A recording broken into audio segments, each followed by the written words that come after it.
देवा निरुपमानुसया पुत्री कर्दमाची द्वितीया ती दिली ब्रह्मपुत्रा द्वितीया अद्वितीय आत्मज ज्यांचा.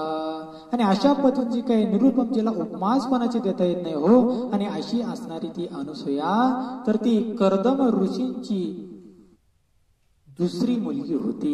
एवढंच काय तर ती ब्रह्मपुत्र जो काही दुसरा आहे ब्रह्मपुत्र दुसरा तर अत्रि ऋषी त्यांना म्हटलं जातं.